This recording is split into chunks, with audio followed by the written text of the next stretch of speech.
É o que esperava. Desde os primórdios nos ensina o tempo que quem é foi desejado até ser, o que cai, nunca amado no poder, fica caro na ausência e o povo em massa, como bandeira vagabunda ao vento, vai e volta, lacaio da maré, até apodrecer.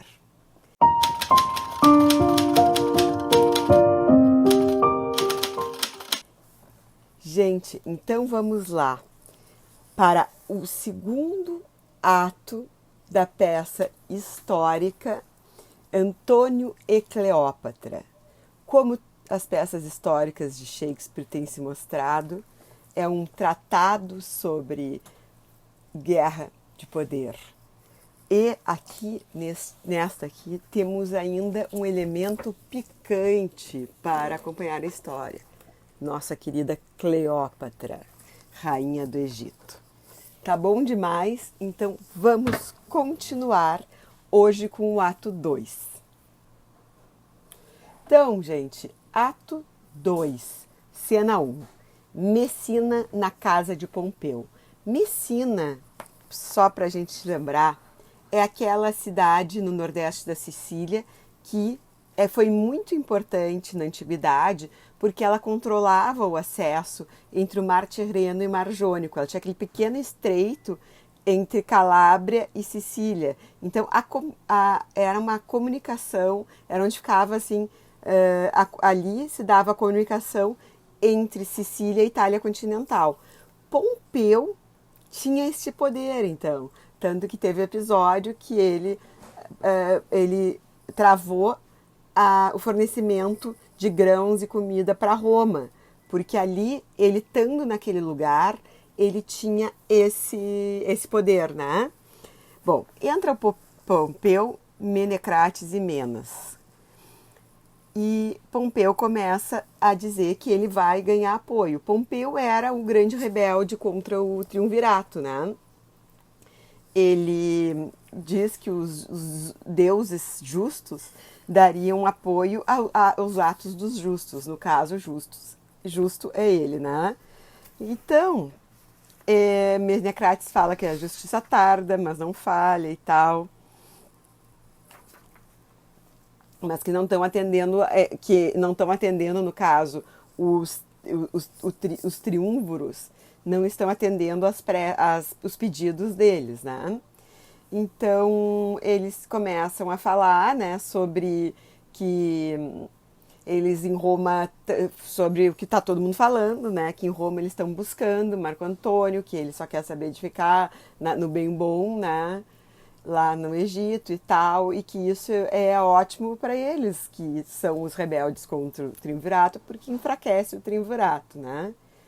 Então, é isso, né. Ele ainda fala, ó, com o crânio botado e cozinheiros tornem-lhe mais agudo o apetite e pense em sono e em comida até dormir no Létis, falando sobre Antônio. Létis, né? Aquele rio que a gente conhece. Gente, então é isso, né? Eles começam a fazer essa conspiração de que vai ser ótimo para eles esse enfraquecimento e tal. Fecha a cena. Cena 2. Roma na casa de Lépido. Lépido, como vocês sabem, é o menos poderoso dos três. Ele é o mais interessado na manutenção do triunvirato, né? Porque caindo o triunvirato, ele vai ser o primeiro a cair.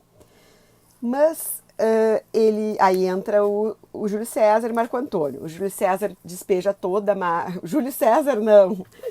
O César despeja toda a mágoa para cima do Antônio, dizendo que o Antônio quis guerrear com ele, que a mulher do Antônio, o irmão do Antônio, estavam em Roma brigando com ele, enquanto o Antônio estava lá, aproveitando o Egito, o que era muito oportuno para ele, né? E aí eles começam a dizer, o Lépido, olha, a gente discutindo isso, a gente só está enfraquecendo o triunvirato. E o Antônio fala que não, que ele não sabia nem que a mulher dele estava fazendo isso, que provavelmente ela estaria fazendo isso para acontecer o que aconteceu, ele voltar a Roma, né? E eles comentam que ela, que realmente isso faz sentido, apesar de César achar que isso tudo é desculpa esfarrapada, eles dizem que faz sentido, porque a mulher dele realmente era uma mulher muito forte. E aí eles falam, né, que a frase de quem dera a todos nós esposas tais, para que os homens pudessem ir à guerra com mulheres. Ou seja, ela seria uma mulher que poderia ir à guerra.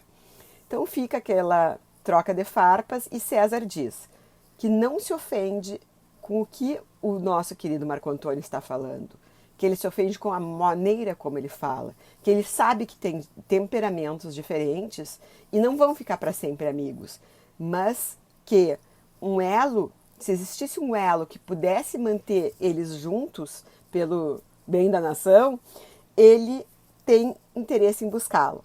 Ele tem interesse em buscar essa aliança. Aí, muito oportunamente, Agripa lança a ideia de Marco Antônio casar-se com Otávia, que é a irmã querida do César, uma meia-irmã que ele ama de paixão, que é maravilhosa, linda, etc. e tal. Ok, solucionado está o elo que vai unir, só que não, né? César é Marco Antônio. Eles começam a falar de Pompeu, a ameaça que Pompeu representa. Pompeu, por sua vez, é o rebelde que quer manter a democracia. Esse sim, a democracia não, a república. Este sim. Mas eles contam que ele está em Monte. Deixa eu conferir aqui. Que ele está. Ai meu Deus, não abre agora a página. Em Monte Misena.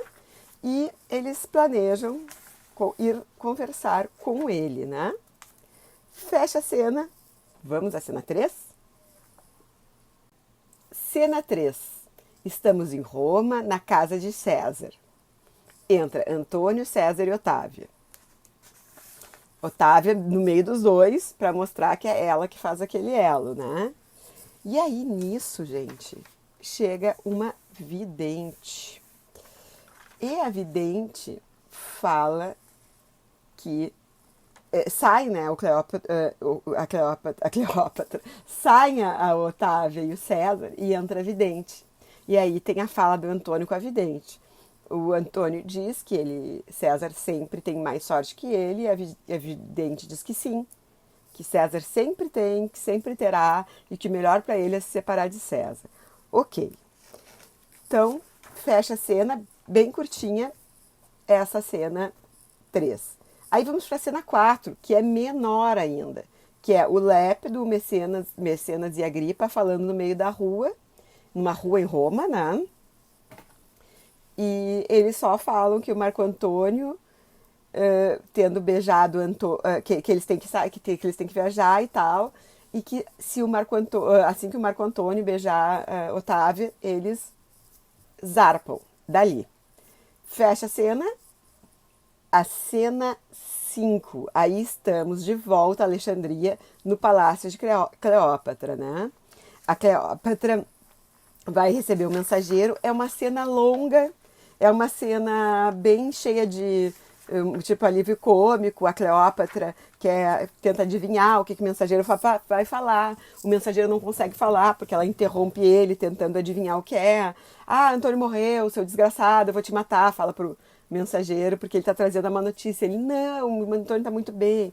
Aí vai, até que ele consegue dizer, o Antônio casou com Otávia, irmã de César. E aí tá, ela fica pé da vida, manda o mensageiro embora e quer ir pro quarto dela para meditar. Cleópatra, que nessa cena aparece como uma bobalhona, mas a gente sabe que de boba ela não tem nada, né? Então, fecha a cena 5. A cena 5. Aí estamos de volta a Alexandria, no palácio de Cleópatra, né? A Cleópatra vai receber o mensageiro. É uma cena longa, é uma cena bem cheia de tipo alívio cômico. A Cleópatra tenta adivinhar o que o mensageiro vai falar. O mensageiro não consegue falar porque ela interrompe ele tentando adivinhar o que é. Ah, Antônio morreu, seu desgraçado, eu vou te matar, fala pro mensageiro, porque ele está trazendo uma notícia. Ele, não, o Antônio está muito bem. Aí vai, até que ele consegue dizer, o Antônio casou. O Antônio casou com Otávia, irmã de César. E aí tá, ela fica pé da vida, manda o mensageiro embora e quer ir pro quarto dela para meditar. Cleópatra, aqui nessa cena, aparece como uma bobalhona, mas a gente sabe que de boba ela não tem nada, né? Então, fecha a cena 5. Bom, iniciamos agora a cena 6. O cenário é perto de Miseno. Miseno foi a cidade onde foi assinado o Tratado de Miseno. E é mais ou menos essa cena que Shakespeare reproduz aqui. Bom, entra o Pompeu, César e Antônio, e aí eles começam a conversar. Eu tenho reféns teus, tu tens reféns meus, né? Antônio e César tentando essa aliança com o Pompeu, tentando apaziguar as coisas com o Pompeu. Pompeu fala que ele é o soberano dos mares. Eles dizem, sim, mas não nos assusta, porque na terra tu não consegue nada. Aí vão negociando e tal, e aí, em determinado momento, o Pompeu fala que ele tinha chegado lá decidido a fazer o pacto, mas que se irritou com o Marco Antônio. Aí eles continuam conversando mais um pouco e tal, acabam fazendo esse pacto, né? E aí saem os três. Fica Enobarbo e Menas. E aí eles começam a discutir sobre o que aconteceu ali, né? Enobarbo, gente, de quem ele é, do lado de quem que ele tá? Na realidade, ele tá do lado dele, né? Como todos aí. Mas ele era o cara que acabou conhecido como o elo entre os imperadores e a república. Entre os imperadores, né, e o Senado. Ele era de uma nobreza bem tradicional, de senadores, né, e ele começa e Menas diz que ele lamenta, né, porque ele acha que como as coisas se deram, porque ele acha que Pompeu jogou tudo fora com aquele acordo, né, entre eles. E o Enobarbo diz que, pelo contrário, daí o Enobarbo conta, né, que na realidade o Marco Antônio não ficou com a Cleópatra, casou com a irmã do César, e ele diz que, sim, daí ficou tudo certo. E o Enobarbo disse, não é bem assim, porque o Marco Antônio inevitavelmente vai voltar para Cleópatra. Por seu lado, Otávio vai ficar aqui buzinando nos ouvidos de César. E César vai acabar se revoltando contra o Marco Antônio. Então, o que foi um acordo vantajoso, assim, ao ponto de vista vantajoso para todos e para o triunvirato, na realidade, vai ser o que vai acabar com o triunvirato. E aí, fecha a cena com esta fala dele, que vem a ser, né, praticamente um adivinho. Então vamos à 7ª e última cena. Eles estão a bordo de uma galera de Pompeu ao largo de Miseno. Eles estão festejando, músicos entram, tem banquete, tem tudo, e os criados conversam no início da cena dizendo que eles não acham uma boa aquele tratado que o Pompeu fez, né? Aí ele coloca, ser incluído na companhia dos grandes homens, eu prefiro ter um caniço que me sirva do que uma espada que eu não aguente. Então, assim, ele acha que ele fez mal, que ele não vai aguentar aquela espada.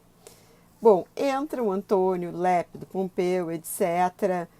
Aí eles falam o lépido, né? Mais fraco deles, já tá meio assim assado. E aí falam, conversam, tudo nas mil maravilhas e tal. E aí quando saem os outros, fica o Menas e Pompeu. E aí o Menas diz, olha, isso aqui seria a maior oportunidade para te matar os três, sabe? Mata esses três e deu, tu vai ganhar o universo. E aí ele diz que não pode, né? Que ele devia ter feito aquilo sem o Menas é esse amigo do Pompeu. Daí o Pompeu diz para ele, olha, em mim isso aí vai parecer tirania, né? E não vai adiantar nada, né? Eu vou sair daqui como tirano. Se tu quisesse fazer, se tu quisesse, poderia ter feito isso sem me avisar, porque daí em ti isso parecia uma grande prova de amizade. Então ali, ó, perdeu a oportunidade, né? Perdeu Pompeu, quer dizer, e o Menas também, né? Perdeu a oportunidade de ter ajudado ele a ganhar o mundo, né? Bom, enfim, volta pra festa, pra tudo, fica tudo as mil maravilhas no barco. E no final eles fazem uma canção, assim, uma canção a Baco, que demonstra bem, né, para encerrar isso, o que o que se transforma, né, que a gente vê, é raro, mas acontece muito até hoje em dia, todo mundo ali, todos os inimigos, os três triunviros e mais o Pompeu, festejando, bebendo, comendo juntos, né, e gastando nosso dinheiro. Mas assim, não encerra com a canção, mas encerra com isso, com essa aliança, né, entre aspas, entre agora os quatro. Vai tudo ficar numa boa? Não, né? Óbvio que não. Mas isso nós só veremos mais adiante. Hoje ficamos por aqui, terminando o ato 2. Beijos, boa semana para vocês e nos vemos no próximo vídeo.